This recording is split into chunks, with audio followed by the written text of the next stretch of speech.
د نیوز پریس چینل لیدونکو السلام علیکم. ستړي مشئ، پام وکړئ تازه لاندو مهمو خبرونو ته. د ملګرو ملتونو یوه چارواکي بلاول بټو سره د افغانستان پر وضعیت خبرې کړي.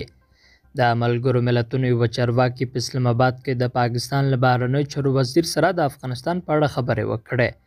د کډوالو په چارو کې د ملګرو ملتونو د عالی کمشنرۍ مرستیال کیلي کلمنټس پرون له بلاول بټو زرداري سره په افغانستان کې د سولې او امنیت په تړاو خبرې وکړې. ښاغلي کلمنټس په ټویټر کې لیکلي دي چې د خبرو پر مهال یې د افغان نجونو د زده کړې په شمول د ژوند په چارو کې د ښځو پر وړاندې هم خبرې کړې دي. کلمنټس زیاتوي چې افغانان باید هیر نشي او د کډوالو د ستونزو د هواري لپاره په ګډه هڅې وکوي. کیلي کلمنټس د پاکستان تر سفر مخکې افغانستان ته تللی و او چین په امنیت شورا کې د یوه پاکستاني ترهګر بللو مخه ونیوله.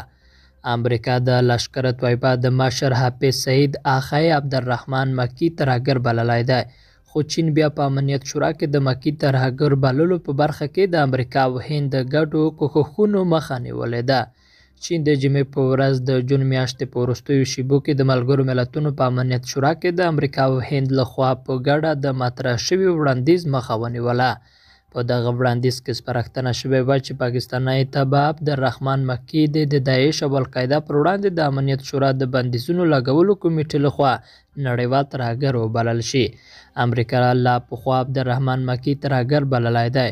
نوموړی د لشکر طیبه د مشر او د ممبئی د بمي بریدونو د اصلي پلانونکي حافظ سعید د ښځې ورور یا اخی دی. د 2008 میلادي کال د نومبر د 26 نیټې په دغه ترهګریزه پیښه کې 115 تنه ووژل شول او تر 300 ډېر نور ټپیان شول. هند د دغو بریدونو په اړه د پاکستان پر لشکر طیبه ډلې وراچولې وه. چین مخکې تر دې هم د هند او متحدینو لخوا د نړیوال ترهګرو په لیست کې د هغو ترهګرو د شاملولو د هڅو مخه نیولې وه چې د عقیده له پاکستان څخه فعالیت کوي. چین د ملګرو ملتونو د امنیت شورا دایمي غړی دی او له همدې امله د ویټو حق لري او د امنیت شورا د هرې یوې طرحې د تایید لپاره د ټولو 15 دایمي او غیر دایمي غړو موافقه اړینه وي. قدرمنو دوستانو، له ملتیا مو مننه.